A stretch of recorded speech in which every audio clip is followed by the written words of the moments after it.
প্রিয় ভাই, টাকার পিছনে দৌড়াচ্ছে কারণ তারা ভাবে টাকাওয়ালা হইতে পারলে জীবনে সফলতা আসে, ভালো চাকরি পাইলে সফল। আবার আরেক দল আছে ক্ষমতার জন্য এত পাগল, মেম্বার, চেয়ারম্যান, এমপি, মন্ত্রী হওয়ার জন্য প্রয়োজনে মানুষ খুন করে, ঠিক না? নিজের দলের লোক খুন করে লেব, নিজের মায়ের পেটের বাইরে খুন করে লেব, যদি বোঝে যে আমার ভাই আমার ফতের কাঁটা, এটা সরাই কি লাল লাগায়। নিজের এক দলের লোক, এক দলের কর্মী একজন আরেকজনকে খুন করে, এমন ঘটনা বাংলাদেশে আছে না নাই? ক্ষমতার জন্য পাগল, নির্বাচন করলো, 3 মাস 5 মাস খাটলো, তারপরে ভোটের দিন ভোট হলো, মাগরিবের পর অপেক্ষা করছে রেজাল্ট ঘোষণা হবে, রাতের 8:30 বাজে রেজাল্ট ঘোষণা হলো, আব্দুল করিম উমক এবারে নির্বাচনে জিতছে। সে বেড়া কয় আমি ফাঁস। ফাঁস শব্দের বাংলা অর্থ হলো সফল, ফেল শব্দের বাংলা অর্থ হলো ব্যর্থ। উনি নির্বাচনে পাস, কি খুশি, এমপি হয়েছে, মন্ত্রী হয়েছে, সে নাকি সফল। এই হলো দুনিয়ার মানুষের সফলতার সংজ্ঞা।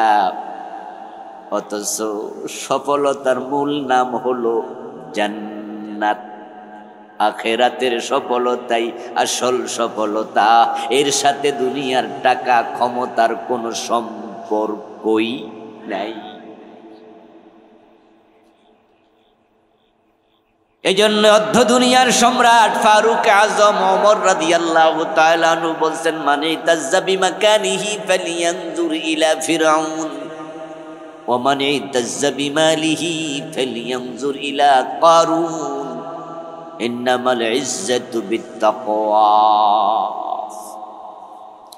ওয়া তিলকাল জান্নাতুল্লাতী নুরিসু মিন ইবাদিনা মান কানা তাকিয়া। অর্ধ দুনিয়ার সম্রাট ওমর রাদিয়াল্লাহু তাআলা আনহু বলেন, দুনিয়ার মানুষেরা শোনো, তোমরা যারা এমপি, মন্ত্রী, চেয়ারম্যান, মেম্বার হইয়া মানুষকে ঘোষণা দিয়া দাও মাইক হাতে নিয়ে আমি পাস, মোবাইলে জানাইয়া দাও দাদা আমি পাস করছি, সফল। শোনো, ক্ষমতার সাথে সফলতার সম্পর্ক নাই। যদি মানুষ পাস করলে এমপি, মন্ত্রী, নেতা হলে সফল হতো, তাহলে ফেরাউন মিশরের প্রেসিডেন্ট ছিল, তার দিকে তাকাও, ক্ষমতা ছিল, অথচ ফেরাউন সফল না ব্যর্থ? ফেরাউন আসলে কি তার জীবনে ফাঁস না ফেল? ফেরাউনের মতো হইতে কে কে রাজি আছেন? হাত তোলাতে দেখছেন? একজন রাজি। হেরে কেউ মনে করে না সফল মানুষ, বরং তার নামটা পর্যন্ত গালি।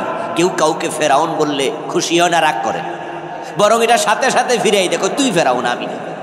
ঠিক না ভাই? ঠিক না? কেউ যদি বলে যে আমনে ফেরাউন, সাথে সাথে বলবেন না না আমি না, তুই ফেরাউন, নামটা পর্যন্ত গালি। অথচ মিশরের প্রেসিডেন্ট ছিল অনেক দিন।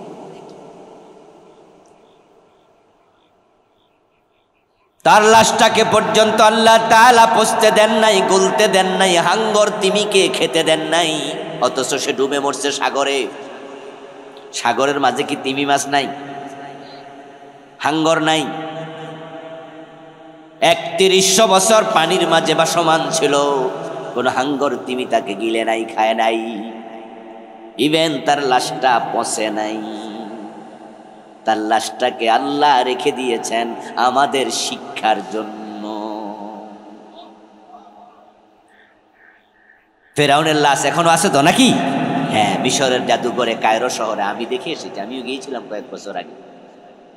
শটান শুয়ে আছে বাক্সার ভিতরে, কাছের গ্লাসের ভিতরে, আমি দেখে এসেছি চোখ দিয়ে। আল্লাহ তাআলা বলেন, আল-ইয়াওমা নুনাজ্জিকা বিবাদানিকা লিতাকুনা লিমান খালফাকা আয়া। আল্লাহ কোরআনে বলেন, ও ফেরাউন, আমি তোর দেহটাকে রেখে দিলাম। সুবহানাল্লাহ পড়েন, আল্লাহু আকবার। তোর দেহটাকে আমি রেখে দিলাম, পচতে দেব না, গলতে দেব না।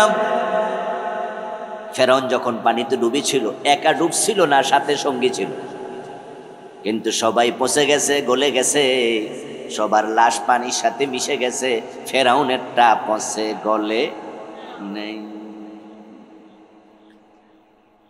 আমি তার মাথার চুলগুলো দেখলাম, খুব একবারে কাছ থেকে দেখেছি তো, কাছের গ্লাস এভাবে শুয়ে আছে, শুটকি হয়ে গেছে আর কি, তার মাথা তার চেহারা শুটকি। আমি তাকায় দেখলাম যে কানের পাশে কয়েকটা চুল পাকা আর বাকিগুলো কাঁচা।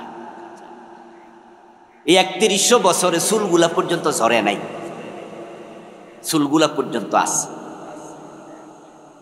আল্লাহ বলে আমি রেখে দিলাম লিতাকুনা লিমান খালফাকা আয়া, পরবর্তী যুগের লোকেরা তোকে দেখে শিক্ষা নেবে, তারা ধারণা করবে, তারা ইলম অর্জন করবে। ক্ষমতা থাকলে সফল হওয়া যায় না।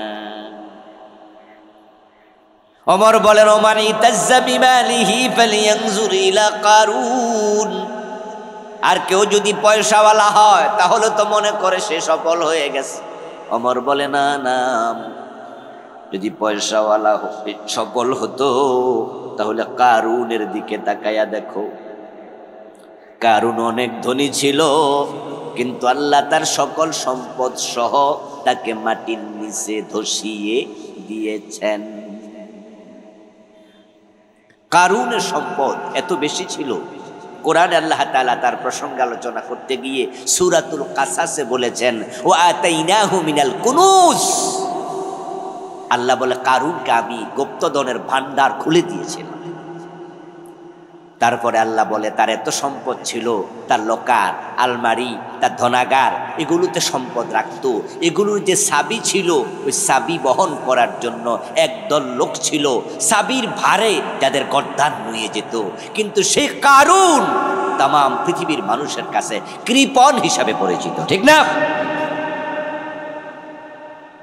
এবং সেই মানুষের কাছে নিন্দিত মানুষ, খারাপ মানুষ। তাহলে সফলতা কিসে? সফলতা বেলালের কাছে। বেলালের দিকে তাকাও। হযরত বেলালের কাছে কারুনের মতো টাকাও ছিল না, ফেরাউনের মতো ক্ষমতাও ছিল না। হযরত বেলাল ছিলেন একজন গোলাম, বাবাও গোলাম, দাদাও গোলাম, উনি গোলামের ছেলে গোলাম। হযরত আবু বকর সিদ্দিক রাদিয়াল্লাহু তাআলা আনহু বেলালকে টাকা দিয়া মুক্ত না করলে হয়তো বেলাল গোলাম থাকাই লাগতো। নবীজির জীবদ্দশায় হযরত বেলাল বিয়ে পর্যন্ত করার সুযোগ পান নাই, সামর্থ্য নাই, ঘর নাই, বাড়ি নাই, বিয়া কইরা বউ রাখবে কই? উনি নিজে থাকতেন মসজিদে নববীর বারান্দায়। আহলে সুফার সদস্য বেলাল, গরিব মানুষ, টাকা নাই, ক্ষমতা নাই, পয়সা নাই, কিন্তু আওয়াজ দিয়ে বলুন তো হযরত বেলাল কি ব্যর্থ না সফল? যদি বলা হয় বেলালের মতো আমরা কে কে হতে চাই, তাহলে আমরা সবাই হাত তুলব না? টাকা পয়সা তো নাই, থাকার ঘর বাড়িও তো নাই, বেলাল সফল, কারণ বেলাল জান্নাত পেয়ে গেছে দুনিয়ায় থাকতে। আমার রাসূল মেরাজ থেকে ফিরে এসে বলেন বেলাল, আমি মেরাজের রাতে জান্নাতে ঢুকেছি, আমার আগে আগে তোমার পায়ের শব্দ শুনেছি। ফামান যুহযিহা আনিন নারি ওয়া উদখিলাল জান্নাতা ফাকাদ ফাজ। কোরআন মাজিদ আল্লাহ তাআলা বলতেছেন, যাকে জাহান্নাম থেকে মুক্তি দেয়া হবে এবং আল্লাহর জান্নাতে প্রবেশ করানো হবে, শুধু সেই সফল, যে জান্নাত পায় নাই সে ব্যর্থ। সফলতার নাম জান্নাত। আমরা সবাই জান্নাত পেতে চাই? সবাই পেতে চান? চাই। আল্লাহর কাছে দোয়া করি। রাসূল দোয়া করতেন, আল্লাহুম্মা আদখিলনাল জান্নাহ, আল্লাহুম্মা আজিরনা মিনান নাস। রাসূল দোয়া করতেন, আল্লাহ আমাদের জান্নাত দাও, আমাদেরকে জাহান্নাম থেকে বাঁচাও। আল্লাহ বলছে সারিউ ইলা মাগফিরাতিন মির রাব্বিকুম ওয়া জান্নাহ, ও দুনিয়ার মানুষ তোমাদের রবের ক্ষমা, জান্নাতের দিকে দৌড় মারো, দৌড়াও। ফাত্তাকুন নাস ওয়াকুদুহান নাস ওয়াল হিজারা উইদ্দাত লিল কাফিরিন, জাহান্নাম থেকে বাঁচো, দূরে থাকো। আমরা জান্নাত পেতে চাই। আজকের এই মাহফিলটাও জান্নাত পাওয়ার আয়োজন। এখানে দুনিয়ার কোনো কাজের জন্য মাহফিলের আয়োজন করা হয় নাই। কোনো আলেম আপনাদেরকে বলবে না এই মাহফিলে আসলে যে আপনি কেমনে পয়সাওয়ালা হইতে পারবেন, কেমনে বাড়ি হবে, কেমনে গাড়ি হবে। এগুলা মাহফিলের আলোচ্য বিষয় না। মাহফিলের আলোচনার মূল লক্ষ্য কেমনে জান্নাত পাওয়া যায়, ঠিক কিনা? আমরা জান্নাতই পেতে চাই, এটাই পাওয়া উচিত। কারণ জান্নাত মিস মানে সব মিস। থাকার জন্য ঘর নাই, খাওয়ার জন্য খাবার নাই, পরিধান করার জন্য কাপড় নাই। আপনি এত গরিব, পুরান কাপড় পরে থাকেন, কাপড়টা তালি দেয়া, নিজের স্যান্ডেলের ফিতা ছিঁড়ে গেছে, স্যান্ডেলটার ফিতা জোড়া দেয়া। যেই রিক্সাটা চালান ওটা নিজের না, এটা ভাড়া রিক্সা। যার বাড়িতে থাকেন ওটা নিজের বাড়ি না, অন্যের বাড়িতে ভাড়া থাকেন। আপনি গরিব কিন্তু আপনি 5 ওয়াক্ত নামাজি, আপনি হারাম খান না, আপনি আল্লাহর কথার বাইরে চলেন না। আপনি গরিব হলো আপনি সফল। আমি এমন রিক্সাওয়ালা দেখেছি ঢাকা শহরে, রিক্সাটা ফুটপাতের পাশে দাঁড় করাইয়া তারপরে সামনে মাটির গামছা বিছাইয়া নামাজ পড়তেছে। এমন আমি দেখেছি। তখন তাকায়া তাকায়া চোখ জুড়াইছি যে আরে এগুলাই তো সফল মানুষ। কারণ রিক্সা যদি রাস্তায় রাইখা জায়গা তাহলে চুরি হয়ে যেতে পারে, এজন্য দাঁড়া করাইয়া তার সামনে এখানে নামাজ। এমন কৃষকও আছে যারা ক্ষেতের আইলে গামছা বিছাইয়া নামাজ পড়ে, আছে না? ধান কাটতে গেছে, এখন মসজিদে গেলে তো দূরে কেমনে যাবে, সময় কুলাবে না। অথবা যার খেতে কাজ করে উনি খোঁড়া দিব, উনি বলবেন এই মিয়া আমার কাম করতে এসে আধা ঘন্টা নষ্ট করো। এই জন্য খেতের আইলে গামছা বিছিয়ে নামাজ পড়ে, নামাজ কাজা করে না। আবার এসি রুমে থাইকা নামাজ পড়ে না এমন জালেম আছে না নাই?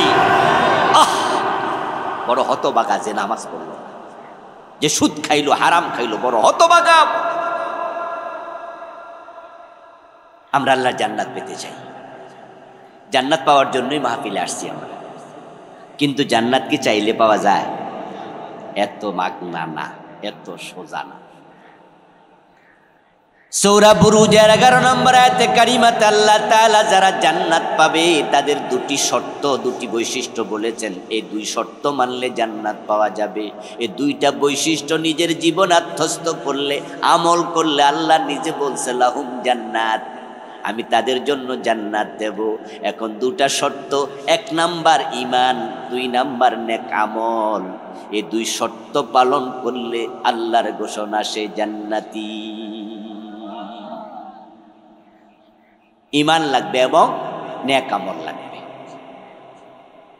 এই 2 শর্ত যদি আপনি পূর্ণ করেন, আল্লাহ সূরা বুরুজের 11 নম্বর আয়াত, সূরা কাহাফের 107 নম্বর আয়াত একই কথা সেখানেও বলছেন, ইন্নাল্লাযীনা আমানু ওয়া আমিলুস সালিহাতি কানাত লাহুম জান্নাতুল ফিরদাউসি নুজুলা। নিশ্চয় যারা ঈমান আনবে এবং নেক আমল করবে তাদের জন্য জান্নাতুল ফিরদাউস আমি আল্লাহ প্রস্তুত রাখছি। জান্নাত পাওয়া সহজ, খুব সহজ, মাত্র 2টি শর্ত। হ্যাঁ, আল্লাহ যদি জান্নাত পাওয়াকে কঠিন বানাইতেন তাহলে আমাদের কারো পক্ষে জান্নাত পাওয়া সম্ভব হতো না। এজন্য আল্লাহর শর্ত কম দিছে, 2টা দিছে। জান্নাতে যাওয়ার রাস্তাও বানাইছে আল্লাহ মাত্র একটা। কয়টা? একটা। ওটার নাম ইহদিনাস সিরাতাল, আল্লাহ আমাদেরকে ওইটা দেন, ওই রাস্তা সোজাটা। নবীজি সাল্লাল্লাহু আলাইহি ওয়াসাল্লাম একদিন হাতের মাঝে কাঠি নিলেন। এই ফ্যানটা লাগাও, বন্ধ করো না। হাতের মাঝে কাঠি নিয়ে রাসূলুল্লাহ সাল্লাল্লাহু আলাইহি সাল্লাম মাটির মাঝে কিছু আঁকা বাঁকা আঁক দিলেন। আঁকা কি করলেন? কিছু আঁকা বাঁকা আঁক দিয়ে নবীজি আবার মাঝখান দিয়া ওই কাঠি দিয়ে একটা সোজা আঁক দিলেন। উপস্থিত যে সাহাবারা সেখানে ছিলেন, রাসূল সাল্লাল্লাহু আলাইহি ওয়াসাল্লাম তাদেরকে প্রশ্ন করলেন, এই যে মাটির মাঝে আমি অনেকগুলো আঁক দিলাম, এগুলোর ব্যাখ্যা কি, বোঝো নাকি? ক্বালু আল্লাহু ওয়া রাসূলুহু আলাম। উপস্থিত সাহাবারা জবাব দিলেন, হুজুর আমরা তো বুঝি নাই, এই আঁকের অর্থ কি আমরা বুঝি নাই, আল্লাহ এবং রাসূল ভালো জানে। আপনি যদি একটু ব্যাখ্যা জানাতেন তাহলে আমরা জানতে পারতাম। আমার রাসূল এবার জবাব দেন, এই আঁকা বাঁকা যতগুলো আছে সব জাহান্নামে যাওয়ার রাস্তা, আর মাঝখানে সোজা একটা আঁক দিছি, এটাই হলো আল্লাহর জান্নাতের রাস্তা। এবার আপনাদের কাছে আমি জিজ্ঞাসা করব, জান্নাতের রাস্তা কয়টা? সোজা না বাঁকা? তাহলে বোঝা গেল জান্নাতে যাওয়া সহজ। এই জন্য আল্লাহ একটা রাস্তা বানাইছে। কিন্তু সমস্যা হলো ওই মানুষ ওই জান্নাতের সোজা রাস্তাটা অনেকে উঠতে চায় না। মানুষের স্বভাব হলো বক্র, তারা বাঁকা রাস্তা যাইতে চায়, তারা বাঁকা রাস্তায় চলবে। অধিকাংশ মানুষ লোভী, অধিকাংশ মানুষ হিংসুক, অধিকাংশ মানুষ মিথ্যাবাদী।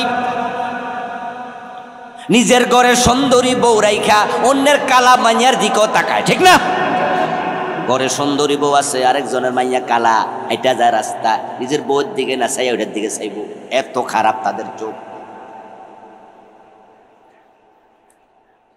তারা হালালের মাঝে আরাম কম পায়, হারামে আরাম খোঁজে। ও দোস্ত আমার, জান্নাতের পথে কেমনে যাইবা? বাংলাদেশে অফিস আদালতে যে ঘোষ আছে, ওই ঘোষ অফিসাররা বেশি খায় নাকি কেরানি? একবারে পিয়ন দপ্তরি যারা অফিসের ছোট মোটা খামডা কার কাছে যায় বসের? যারা বোঝেন জবাব দিয়ে। মোটা খামডা কি কেরানির কাছে যাইব? এবার বলুন তো, বেতন কি কেরানির বেশি না অফিসারের বেশি? তো এত বেতন ঘোষ খাওয়া দরকারটা কি? এই দুনিয়া হায় সেই বেশি চায় যার আছে ভুরি ভুরি, রাজার হস্ত করল সব কাঙ্গালের ধন চুরি। আমাদের দেশে যারা ফার্স্ট ক্লাস অফিসার, তাদের যে পরিমাণ বেতন শুরু হয় 22,000 টাকা স্কেল, সর্বসাকুল্যে সেটা 35,000-এর উপরে। যখন চাকরিতে যেদিন জয়েন করে ফার্স্ট ক্লাস অফিসার, তখনই তার বেতন 35,000 টাকা। আর অধিকাংশ ফার্স্ট ক্লাস চাকরি যারা করে, জব করে যোগে, তারা অধিকাংশ শতকরা 99.99 অবিবাহিত থাকে, সিঙ্গেল থাকে। বিয়ে শাদী তো চাকরি পাওয়ার 1-2 বছর পরে করে, ঠিক না? নাকি আগে করে বইয়া থাকে? অধিকাংশ বিয়ে করে পরে। 35,000 টাকা যখন সে চাকরি শুরুতে পাইল, আচ্ছা হের ঘোষ খাওয়ার কোনো দরকার আছে না? প্রতিদিন 3 বেলা ভাত আমরা খাই, 3 বেলায় যদি আপনি মুরগির গোস্ত খান, তাও কি দিন 1200 টাকা 1300 টাকা লাগবে? তাহলে আমাদের বাংলাদেশে যে চাকরি আমরা করছি, এই চাকরিতে যে বেতন আমরা পাই, তা যদি আমরা ডাল ভাত খাই, একটু মুরগি পোলাও খাই, তাও ঘোষ খাওয়ার কোনো দরকার নাই। কেরানির বেতন 10,000, অফিসারের বেতন 50,000। অফিসে যে ঘোষের রেট, ওই কেরানি যদি 500 খায়, অফিসার 5,000 খায়, যার 1 লাখ টাকা বেতন, হে ঘোষ খায় না?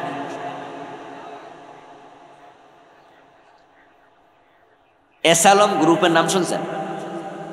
যারা শুনছেন হ্যাঁ কন, শুনছেন? মাশাআল্লাহ, শুনে লাইছেন। আমি কুমিল্লা 14 গ্রাম একটা মাদ্রাসায় পড়ছি দাখিল পর্যন্ত। ওটার নাম সুফুয়া সফরিয়া ফাজিল মাদ্রাসা, সিনিয়র মাদ্রাসা। এটার অবস্থান হলো মিয়া বাজার, একটা এলাকা আছে না, এর পাশে, মেইন রোডের সাথে। তো ক্লাস 6 থেকে ওই মাদ্রাসায় পড়ছি। তা আমরা ধরেন, আমি ক্লাস 6-এ পড়ি কখন, সেটা 88-89 ঘটনা। তাহলে আজ থেকে কত, 35-40 বছর আগে। তখন দেখছি এসালম পরিবহন, এই এসালম যাদের নাম বলতেছি, ওদের তখনই গাড়ি ব্যবসা ছিল ঢাকা সিটাং রোডে। এর মানে তারা কি নতুন ধনী না পুরান ধনী? আর যারা বোঝেন কথা একটু কন না ভাই আমার লগে, নতুন ধনী না পুরান ধনী? তাহলে আজ থেকে 35-40 বছর আগে যারা গাড়ি কোম্পানির মালিক, কয়দিন আগে তারা ইসলামী ব্যাংকের 18টা শাখা থেকে টাকা চুরি করছে 80,000 কোটি। এই এসালম গ্রুপের লোকেরা ইসলামী ব্যাংকের 18 শাখা থেকে বিদেশে টাকা চুরি করে নিছে 80,000 কোটি। আপনাদের কাছে আমার জিজ্ঞাসা প্রশ্ন, যারা জবাব জানেন একটু জবাব দিয়েন। ইসলামী ব্যাংকে কি ভিক্ষুকের অ্যাকাউন্ট নাই? রিক্সাওয়ালার নাই? দিন মজুরের নাই? প্রতিদিন ভিক্ষা কইরা 500-700 টাকা পায়, সেখান থেকে নিজের মাইয়া বিয়ে দিব বড় হইলে এজন্য 50 টাকা 100 টাকা রাইকা রাইকা মাস শেষে 1500 500 200 জমায় এমন গরিব মানুষ আছে না? এই 80,000 কোটি টাকার মাঝে ওই ভিক্ষুকের টাকা আছে না নাই? কারা চুরি করলো? যাদের টাকার কোনো অভাব।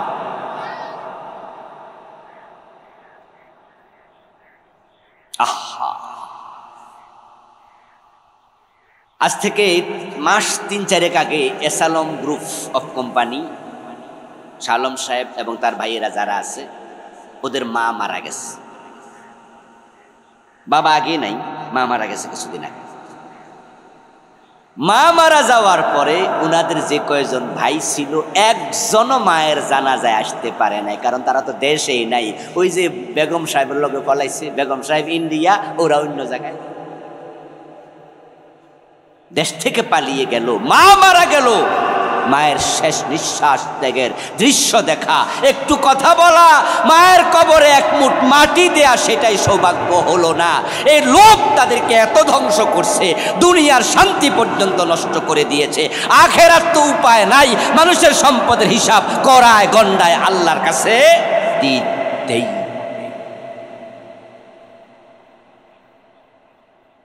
চার ভাই ছিল সম্ভবত, এক ভাই করোনায় মারা গেছে, বাকি 3 ভাই জীবিত ছিল। তাদের যে 3 ভাই, একজনও মায়ের জানাজায় আসতে পারে নাই, মাকে কবর দিতে পারে নাই। আমি তো মনে করি এমন পয়সাওয়ালা না হইয়া ভিক্ষা করে খাওয়া ভালো, রিক্সা চালায়া খাওয়া ভালো। কমপক্ষে মায়ের জানাজা করতে পারে, কবর দিতে মারি। মানুষের লোভ মানুষকে জান্নাত থেকে দূরে সরিয়ে দেয়। মানুষের হিংসা, ক্রোধ, ঘৃণা, গীবত, শিকায়াত, বদভ্যাস মানুষকে জান্নাতের পথে উঠতে দেয় না। অথচ জান্নাতের পথ মাত্র কয়টা? বাঁকা না সোজা? তাহলে জান্নাতে যাওয়া কঠিন না সোজা? কিন্তু আমরা সোজা রাস্তা উঠতে চাই না।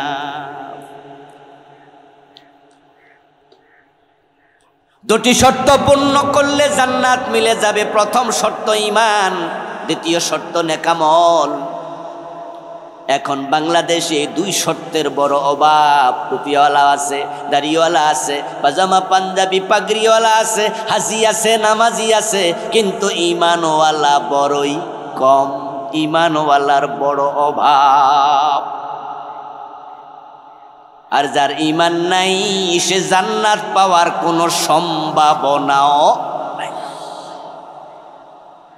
জান্নাতে যাওয়ার জন্য প্রথম শর্ত ঈমান।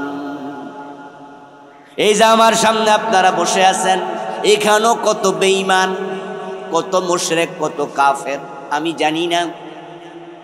আপনি জানেন না আমার ইমানের খবর, আমি জানি না আপনার ইমানের খবর। আমার টুপি দেইখা, পাঞ্জাবি দাড়ি দেইখা আমারে বড় বক্তা হিসাবে দাওয়াত দিয়া এনে আপনারা ভাবতেছেন কত বড় ইমানদার। কিন্তু ইমান কি টুপি দাড়িতে নাকি কলবে?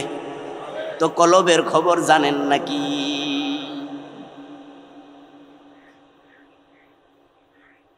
তিনটি কাজ করলে মানুষের ঈমান আর থাকে না। ওই 3টি কাজের সাথে বাংলাদেশের কোটি কোটি মানুষ জড়িত। এই জন্য নবীজি 1450 বছর আগে বলে গেছে, ইয়াতি আলান নাসি জামানুন ইয়াজতামিউনা ফিল মাসাজিদ লাইসা ফীহিম মুমিনুন। এমন একটা জামানা আসতেছে মানুষের কাছে, যেই জামানার মানুষগুলো মসজিদে জামাতের সাথে নামাজ পড়বে, অথচ একটারও ঈমান থাকবে না।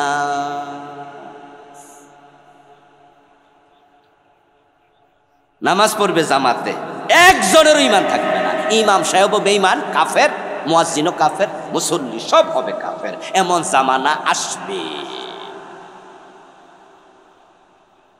قال رسول الله صلى الله عليه وسلم تكون بين الساعة فتن كقطع الليل المظلم। কিয়ামত যখন আগাবে, কিয়ামতের আগে সূর্য ডুবে গেলে যেমন আধার আসে চারদিক থেকে, পৃথিবীর চারিদিকে ফিতনা বের হবে।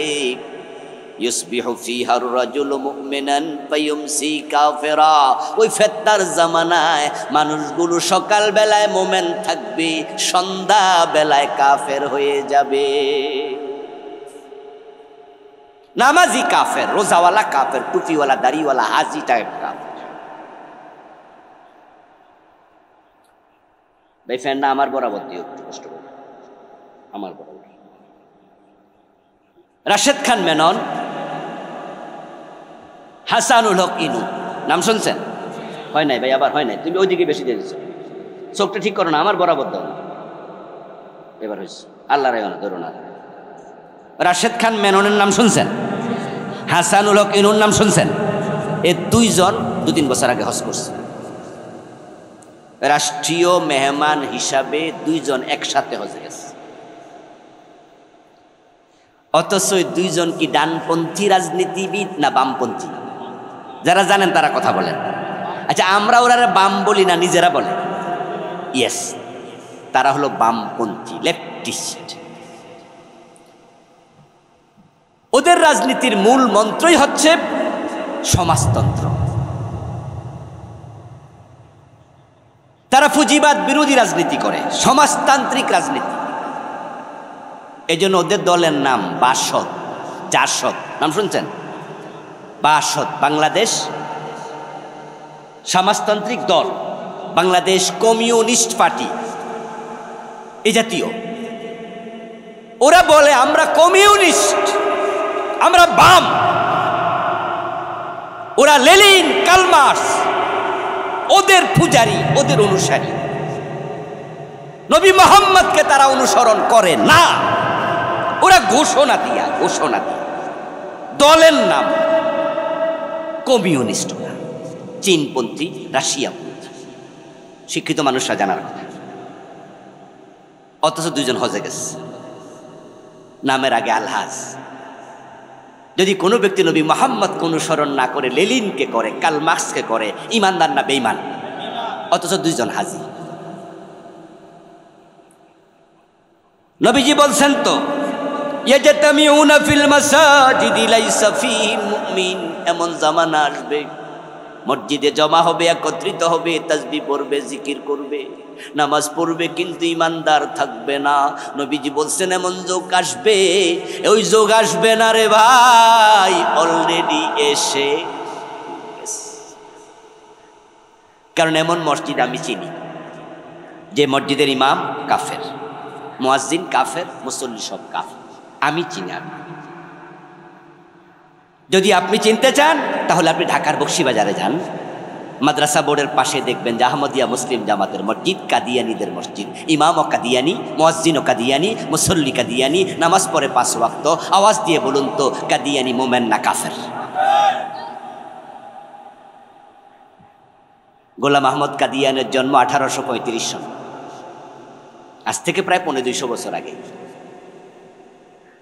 এই বেটা যৌবনকালে পদার্পণ করে হঠাৎ করে কোনো একদিন দাবি করে বসলো সে নাকি আল্লাহর নবী। নাউজুবিল্লাহ পড়বেন না ভাইয়েরা? অথচ 1450 বছর আগে আল্লাহ ঘোষণা করছে নবী মুহাম্মদ শেষ নবী, আর পরে আর নবী আসবে না, নবুয়তের দরজা শেষ। গোলাম আহমদ কাদিয়ান যখন নিজেকে নবী দাবি করলো, আল্লাহর কোরআনের বিরুদ্ধে চলে গেল তার চিন্তা, তাই তার ঈমান আছে না গেছে? সে মুমিন না বেঈমান? কিছু লোক তাকে নবী বলে মেনে নিল, যাদেরকে আমরা কাদিয়ানি বলি, ঠিক না? তাদের ঈমান আছে না গেছে?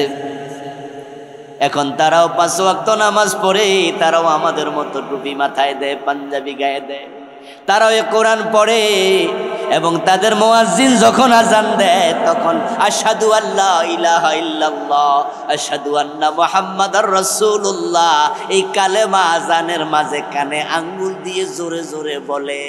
আবার কাদিয়ানির নবী বলে, কালেমা পয়রা লাভটা কি? নামাজ আছে কিন্তু ঈমান নাই।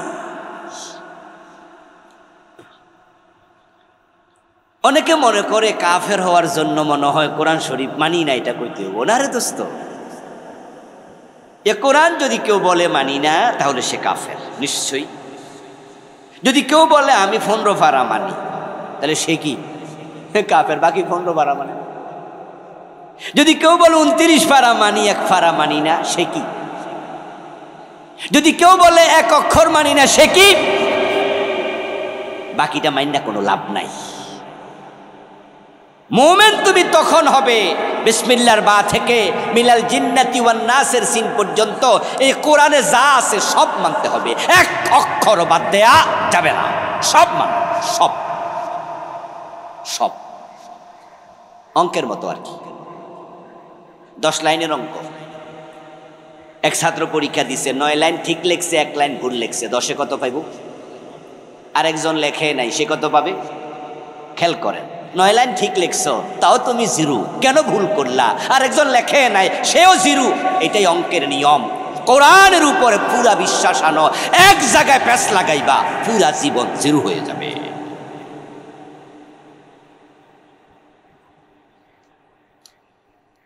যারা বোঝেন তারা একটু জবাব দিয়েন তো দেখি, ইবলিস শয়তান মোমেন না কাফের? এতগুলো মানুষ কথা কয় না, ইবলিস মোমেন না কাফের? কাফের। কোরআনে আছে আবা ওয়াস্তাকবারা ওয়া কানা মিনাল কাফিরিন। ইবলিসকে আল্লাহ নিজে বলছে সে কাফের। আরেকটা প্রশ্নের জবাব দেন তো, ইবলিস যে কাফের সে আল্লাহর কয়টা আইন মানে নাই? কয়টা? একটা। আদমরে সিজদা করো, সে কইছে করব না। ঈমান আছে না গেছে? কাদিয়ানী নবী মুহাম্মদ সাল্লাল্লাহু আলাইহি ওয়াসাল্লামকে শেষ নবী মানল না, বাকি নামাজ রোজা কইরাও লাভ নাই, তারা কাফের। ইবলিস আল্লাহর একটা অর্ডার মানল না, কাফের হয়ে গেল। এবার আপনারা বলুন তো, চোর ধরে হাত কাটো এমন অর্ডার কোরআনে আছে না নাই? 54 বছরে আমরা কয়দিন মানছি? কারণ বাংলাদেশে চোর নাই। দেখছো সব চুপ করে আছে, কি চোর আসেনি? চোর নাই, সব ডাকায় তুই গেছে। আমাদের দেশের মতো চোর পৃথিবীর খুব কম দেশে আছে। এই জন্য বঙ্গবন্ধু আফসোস করে বলছিল, মানুষ পায় স্বর্ণের খনি, আমি পাইছি ডাইনে চোর, বামে চোর, সামনে চোর, পিছনে চোর। কিন্তু আমরা একদিনও হাত কাটলাম না, অথচ আমাদের নবীজি যিনি আমাদের মডেল, আইডল, আদর্শ, উসওয়া, কুদওয়া, নমুজাজ, আমাদের লিডার, ইমাম, উনি বলেছেন, ঘোষণা করেছেন, আমার মেয়ে ফাতেমা চুরি করলে আমি ফাতেমার হাতও কেটেই দেব, ছাড়বো না। আল্লাহর কথার বাইরে গেলে তো ইমান থাকে না। এই জন্য আমার মেয়েরও আমি ছাড়বো না, চুরি করলে হাত কেটে। জেনা করলে অবিবাহিত 100 বেত লাগাও, এমন আয়াত কোরআনে আছে কিনা? الزانية والزاني فاجلدوا كل واحد منهما 100 جلدة السارق والسارقة فاقطعوا أيديهما جزاء بما كسبا نكالا من الله। বিবাহিত জেনা করলে পাথর মেরে হত্যা করো, এমন হাদিস আছে না নাই? বাংলাদেশে কোন জেনাকারীকে 100 বেত লাগাইছেন? 54 বছরের বাংলাদেশে আইন কয়দিন মানছেন? কোরআনে আছে লাহুল খালকু ওয়াল আমরু, সাবধান, সৃষ্টি যার, আইন চলবে শুধুই তার। এবার আপনাদের ফালা একটু জবাব দেন, সবাই মিলে, সৃষ্টি কার? আরো জোরে বলেন, কার? আইন চলবে কার? কিন্তু বাংলাদেশে আল্লাহর আইন চলে না, ব্রিটিশ আইন চলে। আল্লাহর আইনে বাংলাদেশ একদিনও চলে নাই। অথচ আমাদের নবী মদিনা নামক একটা রাষ্ট্র তিনি প্রেসিডেন্ট হইয়া 10 বছর চালাইছে, চালায় নাই? রাসূলুল্লাহ মন মতো চালাইছে না কোরআন মতো? তো বাংলাদেশ কোরআন মতো চললো না, চোর ধরে হাত কাটলেন না, ডাকার শুলে দিলেন না, কাদিয়ানি মানে না কয়টা, শয়তান মানে নাই কয়টা, তা আমরা মানি না। তো হেরারে কাফের ফতুয়া দিয়ে নিজেদের মসজিদে জান্নাত খোঁজেন, ঘটনাটা কি? ব্যাপারটা আসলে খুব জটিল, খুব জটিল হিসাব।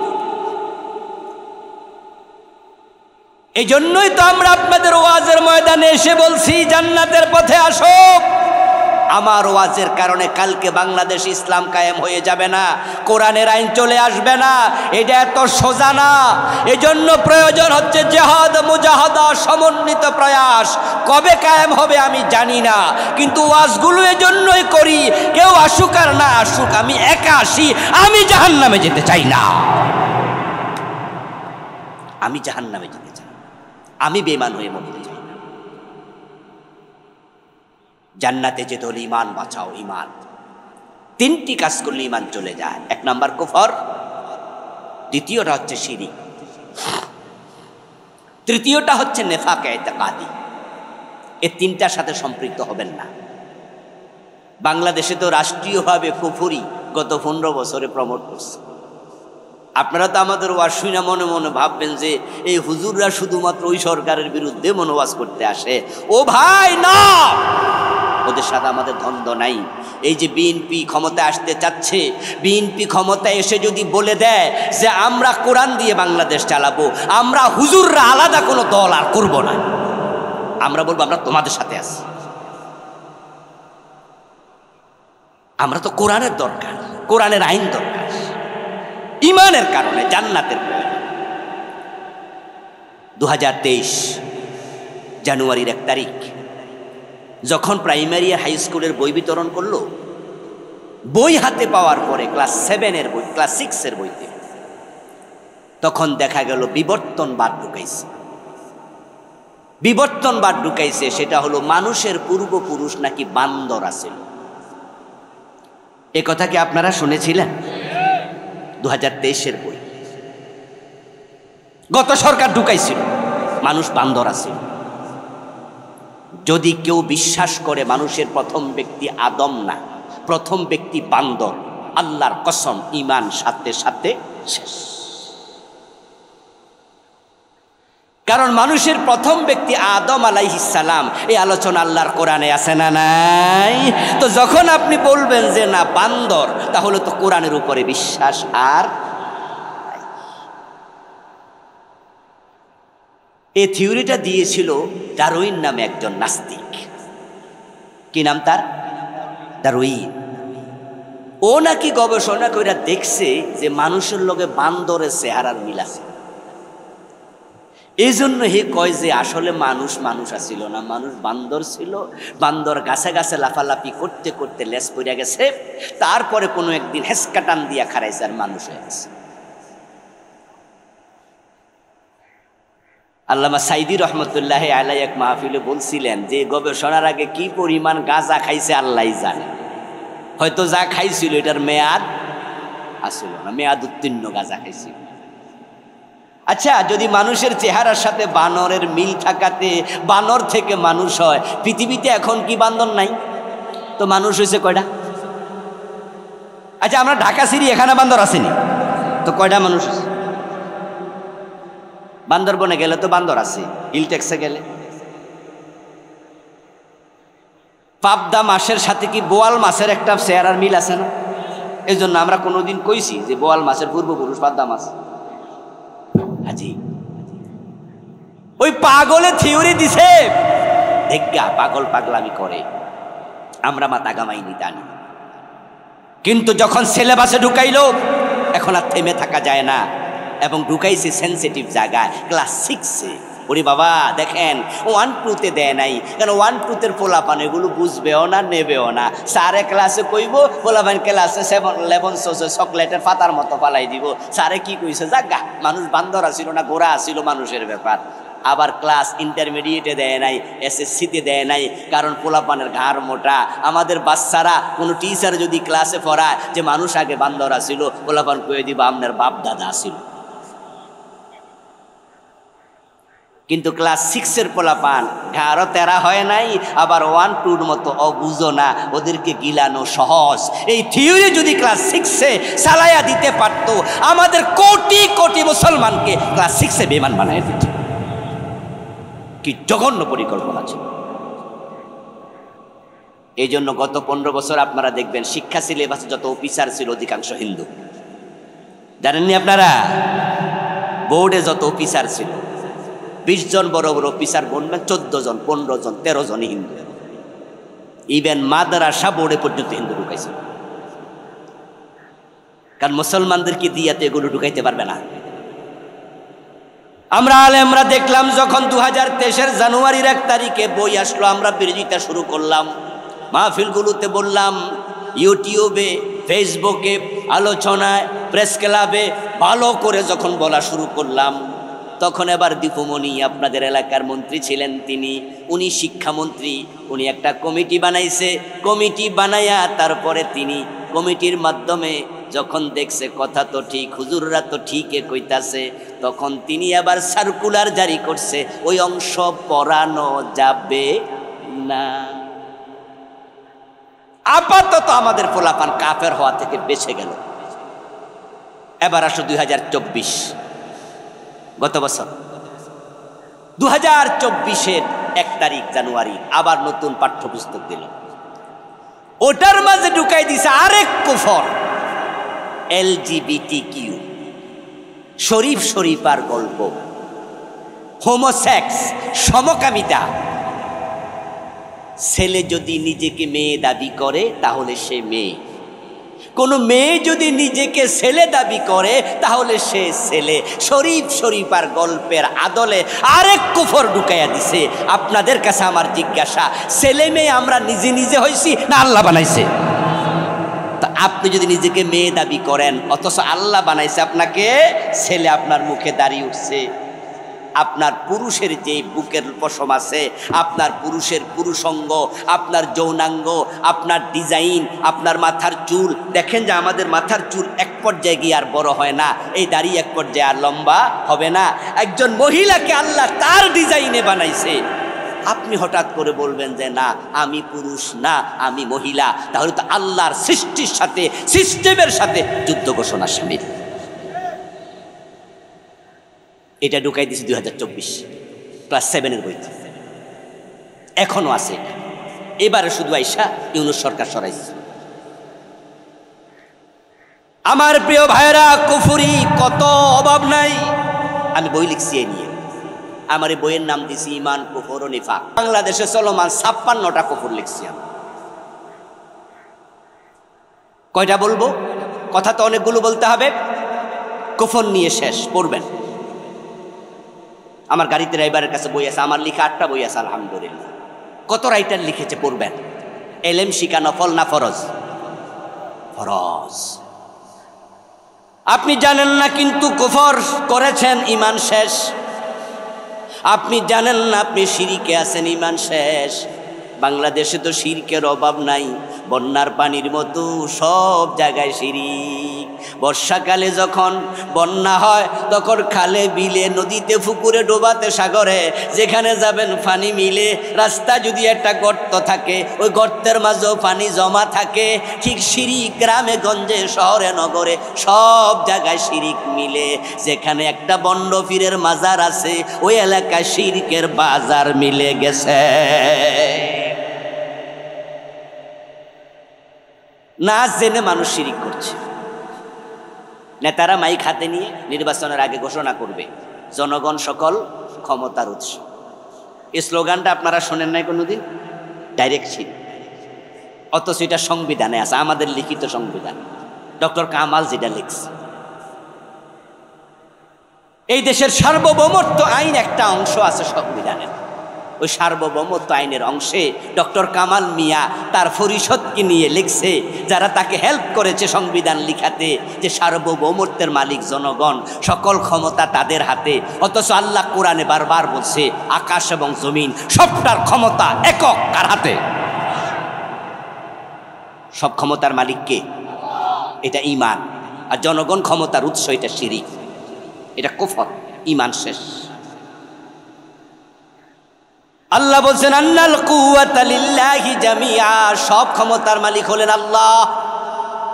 তুতিল মুলকা মান তাশা ওয়া তানজিউল মুলকা মিম্মান তাশা।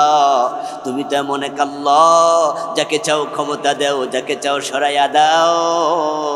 যারা ক্ষমতায় ছিল তাদেরকে একদিনে সরাইয়া দিল, 5 তারিখে ফলাইয়া গেল। আর এমন ডক্টর ইউনূসরে ক্ষমতায় বসাইলো যে মামলার আসামি ছিল। ঠিক না ভাই? যে ইউনূস মিয়া ক্ষমতায় আছে, উনি কি জীবনের স্বপ্নে দেখছে কোনোদিনে চেয়ারে বই? বরং স্বপ্ন যদি কিছু দেখতো, এটা হইলো কয় বছর জেল হয় আল্লাহ জানে। বারবার ওইটা ভাবছিল, কারণ যে কয়টা মামলা ছিল, ছোট ছোট না বড় বড়, এক একটা 10-20 বছর জেল হইলো, হয়তো 250-300 বছর জেল হইল। আর দেখেন আল্লাহ তাআলা ওকে ধইরা আইনা বড় চেয়ারে বসাই দিছে। আর যিনি বড় চেয়ারে বসা, ওরে কো আউট, 45 মিনিট থাকতে পারবে। আসলে ক্ষমতা কি মানুষের হাতে না আল্লাহর হাতে? কিন্তু নেতারা তো জনগণ সকল ক্ষমতা, এটা যে শিরিক ওরা জানেও না। বিয়ে হয়েছে 10 বছর, বাচ্চা হয় না। প্রথম 1-2 বছর বাচ্চা নেয় না।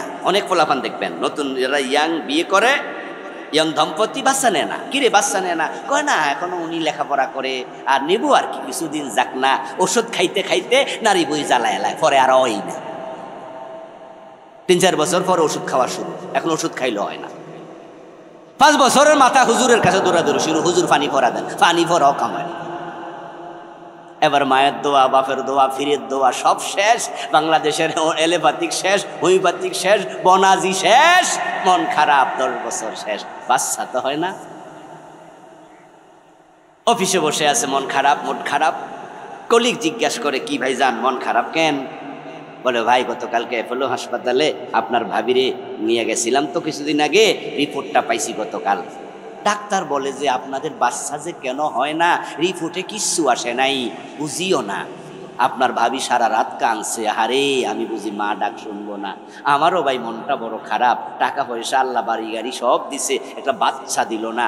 কলিক পিঠে হাত দিয়া আস্তে করে ভালোবাসার চলে জড়াইয়া ধরা কই, মন খারাপ করেন না, পাসপোর্টে ভিসা লাগাই ইন্ডিয়া চলে যান, যা চাইবেন তা পাইবেন, পোলা মাইয়া কয়টা লাগবো শুধু চাইয়া দেখেন।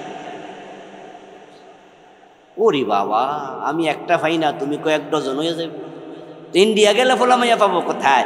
কেন শোনেন নাই, কেউ ফিরে না খালি হাতে খাজা বাবার দরবারে।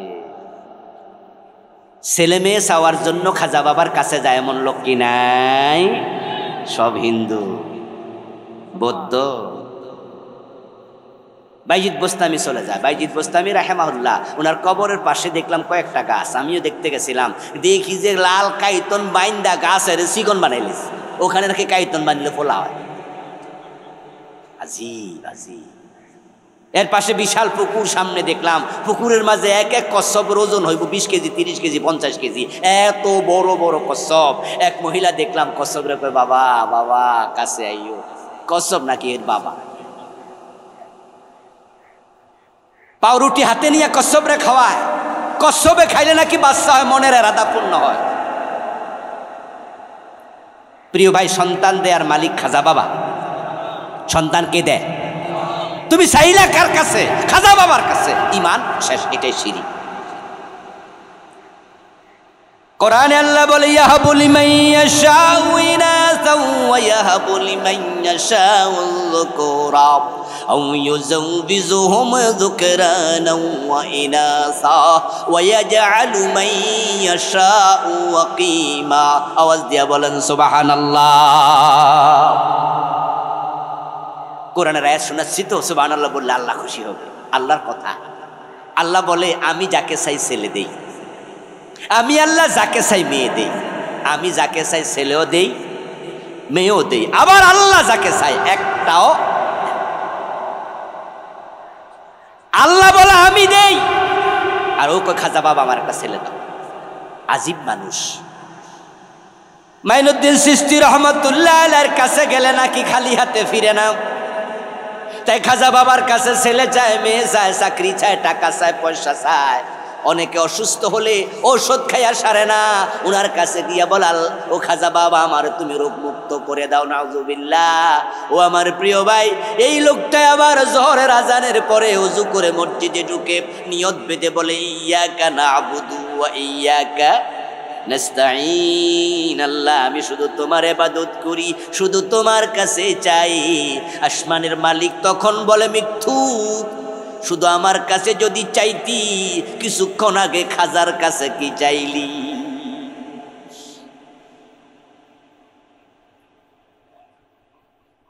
ও মুসলমান, শিরিক কি? শিরিক হচ্ছে যাহা আল্লাহর জন্য নির্ধারিত এটাতে অন্যকে শামিল করা। হাতের রেখা দেখানোর জন্য গণকের কাছে যায়, এমন মুসলমানের সন্তান আছে না? টিয়া ফাকির কাছে যায়, বান্দরের কাছে যায়। ওই ঢাকা চলে যায় বসুন্ধরা শপিং মলে, বাবা লিটন দেওয়ান বসে আছে। উনি অতীত ভবিষ্যৎ ভূতপূর্ব সব জানেন। নাউজুবিল্লাহ পড়েন। এক সেকেন্ড পরে কি হবে শুধু কে জানে? জোরে বলেন, কে জানে? জাপানে ভূমিকম্প হয় না? চায়নাতে হয় না? রাশিয়াতে হয় না? আচ্ছা, ভূমিকম্পে যে মানুষ মরে যায়, বিল্ডিং ঘর ভাঙা যায়, ওদের প্রযুক্তি কত উন্নত, কিন্তু ভূমিকম্প হওয়ার এক সেকেন্ড আগে তারাও টের পায় না। গায়েবের মালিক কে? গায়েব শুধু কে জানে? আর আমার দেশের পত্রিকাতে রাশিফল প্রকাশ পায়, ইত্তেফাক পত্রিকা, আরো বিভিন্ন পত্রিকা দেখবেন মাঝে মাঝে আধা পৃষ্ঠা লেখা হয় আজকের রাশিফল, এবং সেখানে লেখা ওঠে কুম্ভ রাশি, কর্কট রাশি, মকর রাশি, কন্যা রাশি, তুলা রাশি। তারপরে লেখা থাকে যে আগামী সপ্তাহ ভালো যাবে, বিয়া করিলে ভালো বউ পাওয়া যাবে, ব্যবসায় উন্নতি হবে। আর যার রাশি আছে ওইটা পইরা সে মুসকি মুসকি হাসে, যাক আগামী সপ্তাহ লাকি। আস্তাগফিরুল্লাহ, এক সেকেন্ড পরে কি হবে কেউ জানে না, আগামী সপ্তাহ দূরের কথা। যদি মনে করো এটা ঠিক, ঈমান শেষ। সর্বাঙ্গে ব্যথা, মলম দেব কোথায়? শিরিক নিয়ে বইটা লিখেছি, আমার লেখা বইখানে আমি শিরিক লিখেছি 29টা। ছোট্ট বই, পড়বেন, সবাই পড়া উচিত, অন্যদেরকে পড়াবেন। এই রমাদানে একজন ডাক্তার আমাকে ফোন দিল, কোথা থেকে আমার নাম্বার সংগ্রহ করেছে, করে বলল হুজুর আপনার শিরিক বইটা, আমাদের একটা কনফারেন্স আছে ডাক্তারদের, 3000 ডাক্তার আমরা একসাথে হব, আমাদের 3000 বই লাগবে, আপনি বইটা দেন, আমরা গিফট করব। আমি বললাম কেন? বললো যে হুজুর শিরিক যে এত জঘন্য আপনার বই না পড়লে জানতাম না, এবং আমাদের ঘরে ঘরে ঢুকে গেছে। তো ইমানে যদি না থাকে নামাজ পড়ে লাভটা কি? ইমান হলো অঙ্কের একের মতো, আমল হলো ডান পাশে শূন্যের মতো। এক যদি থাকে শূন্যের দাম আছে, এক যদি না থাকে শূন্য দাম নাই। তা আমি তখন বললাম যে তো বই তো আমার বাসায় নাই, ঠিক আছে আমি লাইব্রেরিওয়ালার নাম্বার দিই, আমি লাইব্রেরিওয়ালাকে বলে দিচ্ছি আপনি ওখান থেকে ছাপাই নিয়ে যান। পরে যারা আমার বই ছাপায় আমি ফোন দিয়ে জানাই দিলাম, তারা মানুষকে 3000 কপি, পরে আমি খবর নিয়েছি, বলে 3000 কপি নিয়েছি, আল্লাহর হস্তে দিয়েছি। পড়বেন, জানাবেন, জানবেন। ও দোস্ত, আচ্ছা না যাই না বিষ খাইলে মানুষ মরে না? কথা বলে না কেন ভাইয়েরা? মরেনি, মরেনি। আপনি কীটনাশক আনছেন খেতে দিবেন, বিষ। পোকামাকড় মারতে টেবিলের উপর রেখে অজুখানায় গোসলখানায় গেছেন, আপনার বাচ্চা ছোট মানুষ এই হোমিওপ্যাথিক ওষুধ মনে করে খাই লাইছে, মরে যাবে না? সে বোঝে নাই বিষ, কিন্তু মরে যাবে। আপনি শিরিক চিনেন না, আপনি কোপর চিনেন না, কিন্তু করছেন, ঈমান মরে যাবে। জান্নাতে কেমনে যাবেন? ঈমান বাঁচাতে হলে করা যাবে না নেফাক। তৃতীয়টা, নেফাক ইতিকাদি যদি অন্তরে থাকে, আল্লাহর কোরআনে আল্লাহ বলছেন নাল মুনাফিকিনা ফিদ-দারকিল আসফালি মিনান নার, মুনাফিকরা থাকবে জাহান্নামে সবার নিচে। ফেরাউন নমরুদ কাফের, কিন্তু মুনাফিক থাকবে ফেরাউন নমরুদ আবু জেহেলেরও নিচে। এখন কোন কোন আলামত থাকলে মুনাফিক হয়? আমি এই নিয়ে বইতে 28টা আলামত লিখছি। 3টা শিখেছেন বাংলাদেশে, 3টা বেশি প্রচার হয়েছে। কথা কইলে মিথ্যা বলবে, ওয়াদা করলে খেলাপ করবে, আমানত দিলে খেয়ানত করবে। এগুলো হলো ছোট ছোট নেফাক, কিন্তু কোরআনে যেগুলোকে মূল নেফাক বলেছে সেগুলো অনেকে জানে না, জানতে চায় না। আমার রব বলে ইদা উনজিলাত সূরাতুম মুহকামাতুন ওয়া যুকিরা ফীহাল কিতাল রাআইতাল্লাযীনা ফী কুলুবিহিম মারাদুন ইয়ানজুরুনা ইলাইকা নাজারাল মাগশিয়্যি আলাইহি মিনাল মাউত ও প্রিয় নবীজি, যখন জিহাদের আয়াত নাজিল হয় আপনার সামনে বসে থাকা মানুষগুলো তাদের ভিতরে 2-4টা মুনাফিকও আছে। জিহাদের কথা শুনলে দেখবেন মুনাফিকগুলোর চেহারা কালো হয়ে যায়। যারা মুমিন তারা জিহাদের কথা শুনলে আনন্দে লাফ মারে, শাহাদাতের জন্য দোয়া করে, তলোয়ার হাতে নিয়ে যুদ্ধের মাঠে দৌড়ে যায়। আর আব্দুল্লাহ ইবনে উবাই তার অনুসারীরা যুদ্ধের মাঠ থেকে পলায়া যায়। জিহাদের কথা শুনলে ভালো লাগে না এমন 2-4 জন কি আজকের এখানে থাকার সম্ভাবনা নাই? আছে। জিহাদের মাঝে জঙ্গিবাদ খোঁজে এমন লোক বাংলাদেশে আছে। জিহাদ কি জঙ্গিবাদ? জঙ্গিবাদ হারাম, জিহাদ করা ফরজ। নবীজি 27টি যুদ্ধে সেনাপতি ছিলেন, প্রতিটা সাহাবী মুজাহিদ ছিল।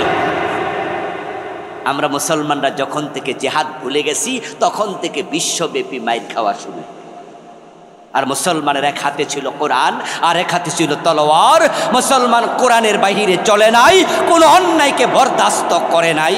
অন্যায় যেখানে প্রতিরোধ করেছে সেখানে অন্যায়ের বিরুদ্ধে মাথা তুলে দাঁড়িয়ে থাকার নাম জিহাদ।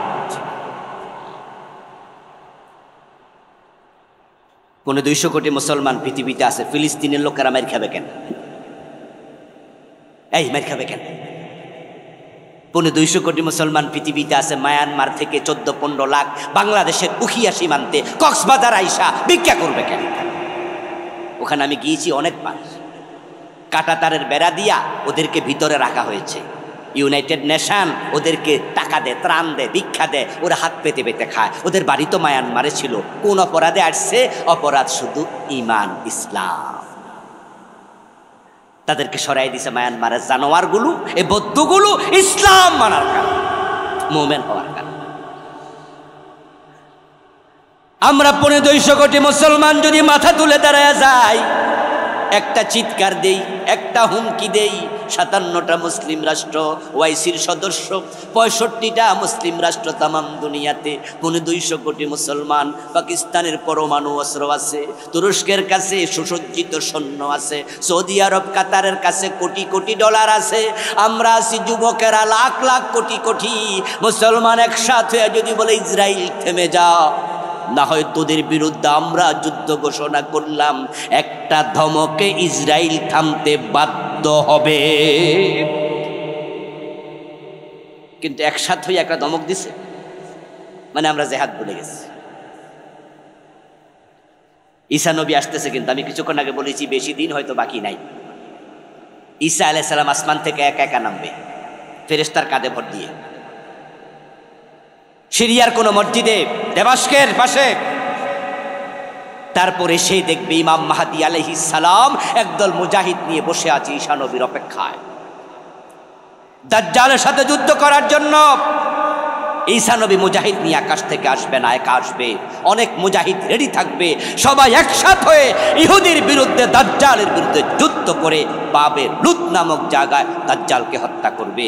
এখন মুজাহিদ আপনি যদি এখন থেকে না হন, এখন থেকে জিহাদ করার তামান্না না থাকে, ঈসা নবীর দলে যোগ দেওয়ার সুযোগ হয়তো আপনার কপালে জুটবে না। জিহাদ অস্বীকার করা কুফর, জিহাদের কথা শুনে মন খারাপ করা নিফাক। প্রিয় ভাইরা, এই নিফাক থেকে বাঁচবেন। 28টা লিখছি, 3-4টা বললাম। এবার নেক আমল কি? নেক আমল হলো মা আতাকুমুর রাসূলু ফাখুযুহু ওয়া মা নাহাকুম আনহু ফান্তাহু। রাসূল যা করতে বলেছেন করো, যা ছাড়তে বলেছেন ছাড়ো।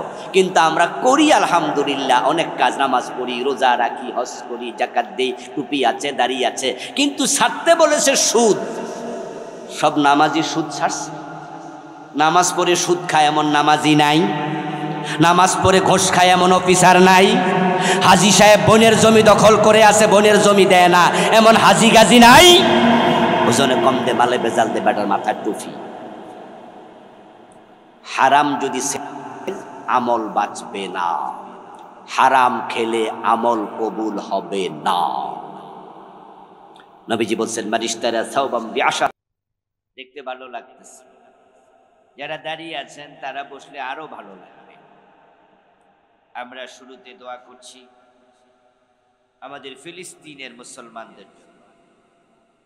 আজকের পৃথিবীতে সবচেয়ে মজলুম জনপদের নাম হলো ফিলিস্তিন।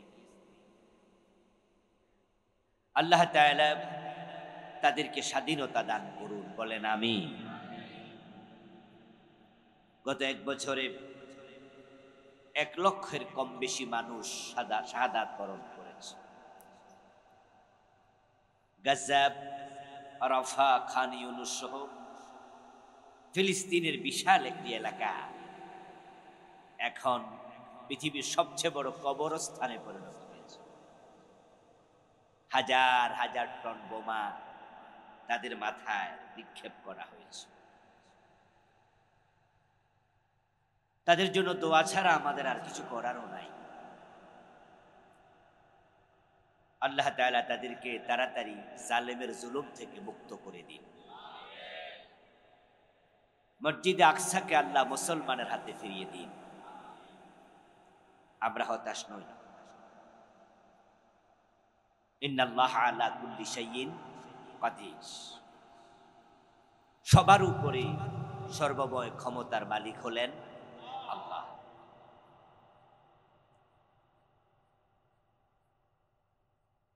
ইন্নামা আমরুহু ইযা আরাদা শাইআন আন ইয়াকুলা লাহু কুন ফায়াকুন। তার ক্ষমতা এত বেশি, যখন তিনি কিছু করতে চান তখন তিনি শুধু বলেন কুন, এতে হয়ে যায়। আমরা হতাশ নই। ফিলিস্তিনের বিজয় হবে ইনশাআল্লাহ। ইসরায়েলের ধ্বংস অনিবার্য। কোরআন মাজিদে আল্লাহ তাআলা বলেছেন, ইন্নাহু লা ইউফলিহুজ জালিমুন। নিশ্চয় জালেমরা কখনো সফল হবে না। এটা সত্য কথা। আমরা তো গত 15 বছরে জালেমদের দুঃশাসনে অনেকটা হতাশ হয়ে বসছিলাম। আপনাদের এখানেও আমি মাহফিলে নাকি আসতে পারি নাই, আসতে দেয় নাই। এভাবে কত আলেমদের মাহফিল বন্ধ করেছে, তাদের অনুমতি ছাড়া মাহফিল করা যেত না। গত 8 মাসে কোনো অনুমতি লাগে নাই, ঠিক না? যারা অনুমতি দিছে এখন ওরা দৌড়ের উপরে আছে। ওরা আমাদেরকে বাধা দিয়েছে, দেশের বিভিন্ন প্রোগ্রামে আসতে দেয় নাই। আর আল্লাহ তাদের অনেককে বাংলাদেশে থাকতে দেয় নাই। আগস্টের মাসের 5 তারিখে যেই বিজয় আসলো মজলুম জনতার, এটা কিন্তু আমাদের অর্জন নয়, এটা আল্লাহর দান। প্রিয় ভাইরা, যারা এই 15 বছর ক্ষমতায় ছিল, তাদের ক্ষমতার মসনদকে তারা এতটা পাকাপোক্ত করেছিল যে তারা ভেবেছিল তারা ক্ষমতায় থাকবে 2041। এই জন্য তারা ভীষণ ঘোষণা করেছিল 2041। আপনারা কি জানেন তো? 2041, 41। আর আমরা যারা তাদের বিপরীতে ছিলাম, আমরাও আন্দোলন করতে ব্যর্থ হয়েছি। আন্দোলন করার কোনো সুযোগও ছিল না। করলে গুলি, অ্যারেস্ট, খুন, গুম, আয়নাঘর, পথ থেকে ধরে নিয়ে যেত। কোনো প্রোগ্রাম মিটিং করে আন্দোলনের কর্মসূচি ঘোষণা দিয়ে বাড়ি যেয়ে দেখতো, যাওয়ার আগে বাড়িতে পুলিশ হাজির। এই অবস্থায় আন্দোলন আর হলো না, জমে না। তাদের দ্বিতীয় নেতা ঘোষণাও করছে, তাদের প্রোগ্রামে বলেছে, কিসের আন্দোলন? এই বছর না ওই বছর মানুষ বাঁচে। মনে আসেনি আপনাদের? তামাশা করেছে, তাচ্ছিল্য করেছে। কিসের আন্দোলন? পারবা না কিছু করতে 2041।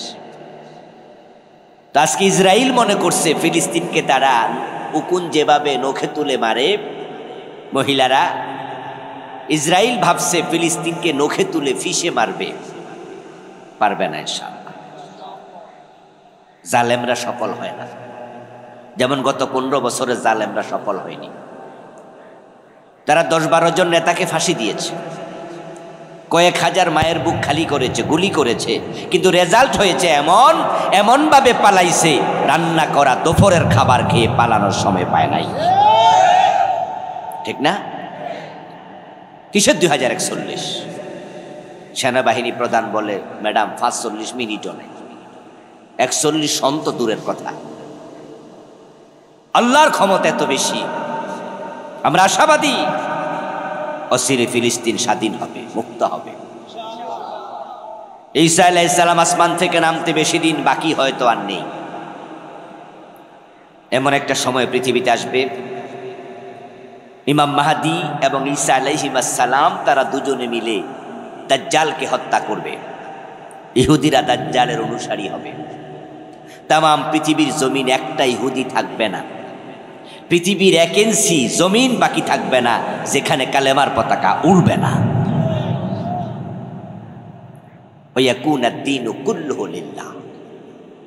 তামাম পৃথিবী হবে একমাত্র আল্লাহর অধীন, আল্লাহ দ্বীনের অধীন।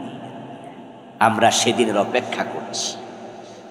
প্রিয় ভাইরা, আল্লাহ তাআলার অশেষ শুকরিয়া যিনি আমাদেরকে আজকের এই প্রোগ্রামে কোরআনের কথা বলার জন্য, শোনার জন্য আসার সুযোগ দিলেন। দুপুরবেলায় তো কিছুটা প্রতিকূল অবস্থা ছিল, ঠিক না? কিছু বৃষ্টি পড়েছিল বটে। অনেক বৃষ্টি হয়েছে। ও, মাঠ নাকি ভরে গিয়েছিল? আপনারা কোনো বালি টালি ফেলছেন মনে হয় কিছু, না? মাশাআল্লাহ, মাশাআল্লাহ, মাশাআল্লাহ। আল্লাহ তাআলা আমাদেরকে পরিবেশটা অনুকূল করেছেন, কথা বলার সুযোগ দিয়েছেন। তবে সবকিছু তার অধীন। তিনি চাইলে এখনো বৃষ্টি দিতে পারে না? আমাদের সাথে কি পরামর্শ করবে নাকি? মোটেও না। ফাআলুল লিমা ইউরিদ, ইয়াফআলুল্লাহু মা ইয়াশা। তিনি যা চান তিনি তাই করেন। তবে আমাদেরকে সুযোগ দেওয়ার জন্য আমরা তাকে শুকরিয়া জানাই, কৃতজ্ঞতা জানাই। সবাই মিলে একবার জোরে জোরে কালিমাত শুকর পড়ি, আলহামদুলিল্লাহ। প্রিয় দিনী ভাইয়েরা, আমি আপনাদের সম্মুখে পবিত্র কোরআন মাজিদ থেকে সূরাতুল বুরুজের 11 নম্বর আয়াতে কারিমা তেলাওয়াত করেছি। নবীজি সাল্লাল্লাহু আলাইহি ওয়াসাল্লামের পবিত্র মুখ অনুসৃত একখানা ছোট্ট হাদিসে নববী পাঠ করেছি। আল্লাহ তাআলা তৌফিক দান করলে এখান থেকে কিছু কথা বলবো ইনশাআল্লাহ। সূরা বুরুজের 11 নম্বর আয়াতে কারিমাতে আল্লাহ তাআলা কি বলেছেন, আসুন আমরা আলোকপাত শুরু করি। আল্লাহ তাআলা বলেছেন, ইন্নাল্লাযীনা আমানু ওয়া আমিলুস সালিহাতি লাহুম জান্নাতুন তাজরি মিন তাহতিহাল আনহার। নিশ্চয় যারা ঈমান আনে এবং নেক আমল করে, লাহুম জান্নাত, তাদের জন্য জান্নাত রেডি আছে। ঈমান আনলে, নেক আমল করলে আল্লাহ ঘোষণা দেন তাদের জন্য জান্নাত প্রস্তুত। তাজরি মিন তাহতিহাল আনহার, যে জান্নাতের তলদেশে নহর প্রবাহিত আছে। যালিকাল ফাউজুল কাবীর, আর জান্নাত পাওয়াই হলো মহা সফলতা। তামাম পৃথিবীর মানুষগুলো দুদলে বিভক্ত, একদল সফল আর একদল ব্যর্থ। সফলতার মাঝে ক্লাস থাকে, ব্যর্থতা কোনো ক্লাস থাকে না। যারা পাশ করে, কেউ ফার্স্ট ক্লাস পায়, কেউ সেকেন্ড ক্লাস পায়, কেউ থার্ড ক্লাস। আর যারা ফেল করে, ওখানে কোনো ক্লাস আছে? এসব একসাথে শেষ। পৃথিবীর মানুষগুলো দুভাগে বিভক্ত, দুদলে বিভক্ত, একদল সফল আর একদল ব্যর্থ। ঠিক আজকের এই মাহফিলে আমরা যারা আছি, এখানেও দুই ভাগ আছে। এখানে সকলে সফল নয়, আবার সকলে ব্যর্থ নয়। সফলও আছে, ব্যর্থও আছে। কিন্তু আজকের মাহফিলে আমরা যারা আছি, ব্যর্থ হতে কে চাই? একজনও চাই না, কিন্তু ব্যর্থ লোক এখানে 2-1 জন আছে। কোন পরীক্ষার হলে যদি 100 জন ছাত্র পরীক্ষা দেয়, ফেল করার নিয়তে কয়জন দেয়? একজনও দেয়। এজন্য দেখবেন যে খারাপ ছাত্র যদি হলে যায়, প্রশ্ন যদি আনকমন পড়ে, তাও কিন্তু আরেকজন একটা চাইয়া চাই লেখা।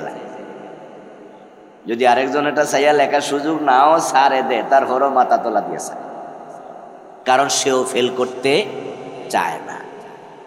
ফেল করার জন্য কেউ পরীক্ষার হলে যায় না। কিন্তু সবাই কি পাস করে? আমার কথা তো আপনারা বুঝতেছেন ইনশাআল্লাহ। ফেল করতে কেউ চায় না, কিন্তু সবাই পাস করে না। আমরা কেউ চাই না ব্যর্থ হতে, কিন্তু কিছু লোক ব্যর্থ হবে। এখন কারা সফল, কারা ব্যর্থ? আল্লাহ কোরআন মাজিদে এটা বলে দিয়েছেন। কোরআন হচ্ছে এমন একটি কিতাব, মা ফাররাতনা ফিল কিতাবে মিন শাই। আল্লাহ তাআলা বলেন, এই কিতাবের মাঝে আমি কিছুর বর্ণনা বাকি রাখি নাই, কোনো কিছু বর্ণনা বাকি রাখি নাই। এজন্য কোরআনের আরেক নাম তিবিয়ান। কি নাম? তিবিয়ান। তিবিয়ানা লিকুল্লি শাই। আল্লাহ তাআলা বলেন কোরআন হচ্ছে সব কিছুর বর্ণনা সম্বলিত কিতাব। সুবহানাল্লাহ পড়েন। এটা আমাদের সৌভাগ্য যে আমরা এই কিতাব প্রাপ্ত হয়েছি, এই কিতাবের আমরা অনুসারী। আমার বন্ধু, কোরআন মাজিদে সব আছে। কোনোটা আছে ডিরেক্ট, কোনোটা আছে ইঙ্গিত। যেটা ডিরেক্ট আছে সেটা তো আর ব্যাখ্যা জানার দরকার নাই, আমরা বুঝি। আর যেটা ডিরেক্ট নাই সেটা ব্যাখ্যা করার জন্য আল্লাহ রাসূল পাঠাইছে। সুবহানাল্লাহ। নবীজি কোরআনের ব্যাখ্যা করেছেন মুখে বলে, আবার কিছু ব্যাখ্যা করেছেন নিজের কাজ করে। যেমন আল্লাহ তাআলা বলেছেন, ওয়ারকাউ ওয়াসজুদু, তোমরা রুকু করো, সিজদা করো। কিন্তু রুকুটা কেমনে করবেন? হাঁটুতে হাত দিয়া মাথাটা একটু ঝুঁকাতে হয়, এটা তো কোরআনের মাঝে নাই। এটার ব্যাখ্যা রাসূল নিজে কেমনে রুকু করা লাগে তা করে সাহাবাদেরকে শিখাইছে, ঠিক না? আল্লাহ তাআলা বলছেন ওয়াসজুদু, সিজদা করো।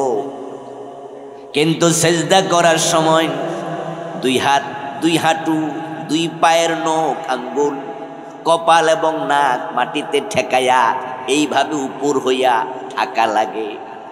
এটা তো কোরআন মাজিদে। নবীজি সাল্লাল্লাহু আলাইহি ওয়াসাল্লাম কেমনে সিজদা করা লাগে তা আমল করে দেখাইছে, এবং তিনি সাহাবায়ে কেরামকে বলছেন, সাল্লু কামা রাআইতুমুনি উসাল্লি। এই যে আল্লাহ বলছে আকিমুস সালাহ, নামাজ কায়েম করো। এখন নামাজ কি এটা তো আমরা বুঝি, কিন্তু কায়েমটা কেমনে করো এটা তো কোরআনে নাই। এটা নবীজি করে দেখাইছে। যেগুলা আছে ব্যাখ্যা কোরআনে সেটা আমরা বুঝলাম পড়ে, আর যেটা ইঙ্গিতে আছে সেটার ব্যাখ্যা নবীজি করেছেন। এজন্য কোরআনকে বলে তিবিয়ান। কে সফল কে ব্যর্থ তার বর্ণনাও কোরআন হাদিসে আছে না নাই? এখন সফল কে? সফল হলো যার টাকা পয়সা বেশি আছে, ঠিক না? আমরা তো মনে করি পয়সাওয়ালা হইলেই মোটামুটি একটু মানে খুব ভিভিআইপি পার্সন। দুনিয়ার মানুষ টাকার জন্য পাগল, তাই তারা আখিরাত ভুলে গেছে। অসংখ্য আল্লাহর বান্দা এমন আছে যারা দোকানদারি করছে, ব্যবসা বাণিজ্য, চাকরি বাকরির কারণে জোহরের নামাজটা ঠিক মতো পড়ে না, সময় নাই। রিক্সা চালাইছে যারা, তারা দেখবেন খোঁজ নিয়া, ভাই আজকে 5 ওয়াক্ত নামাজ পড়ছনি, দেখবেন যে কইব হুজুর টাইমই তো পাই না। রিক্সা চালাইতেছে সারাদিন, নৌকাওয়ালা নৌকা চালাইতেছে, কৃষক ধান কাটতেছে, ধান কাটতে যায় জোহরের নামাজের টাইম, দোকানদার দোকানদারি করতেছে, চাকরিওয়ালা চাকরি করতেছে। টাকা টাকা টাকা। রমাদানের শেষ দশক যখন আসে, আল্লাহর কিছু বান্দা ইতিকাফের জন্য ঢুকে যায়। এ 10 দিনে তারা আল্লাহর ইবাদত ছাড়া দুনিয়ার পার্সোনাল কোনো কাজ। ঢুকে গেল 10 দিন মসজিদের ভিতরে। আল্লাহর কিছু বান্দা আছে যারা উমরা করার জন্য মক্কায় চলে যায়, সবে কদর তালাশের জন্য রাতের বেলা সারা রাত ঘুম মাইরা ইবাদত করছে। আবার তার বিপরীতে চাঁদপুর বাজারে গেলে, কুমিল্লা শহরে গেলে দেখবেন সবে কদরের রাত 27 তারিখ, 29 তারিখ, 28 তারিখ, সাত রাত, ঈদের আগের দিন মাগরিব থেকে দোকানদারি শুরু, ফজর পর্যন্ত দোকান খোলা। ও বেটা এশারের নামাজটাও করে নাই। একদল 10 দিন মসজিদের ভিতরে, আর এই বেটা 15 মিনিটের জন্য মসজিদে যায় নাই, যে এছাড়া কোন রকম ফিরে আসি। কয় না না, যে দোকানদারি করা লাগে, কাস্টমারের অভাব নাই, এতে রাতে সময়ই নেই। এমন লোক নাই? সব হিন্দু, বৌদ্ধ, খ্রিস্টান। আব্দুল্লাহ, আব্দুর রহমান মুসলমানের সব।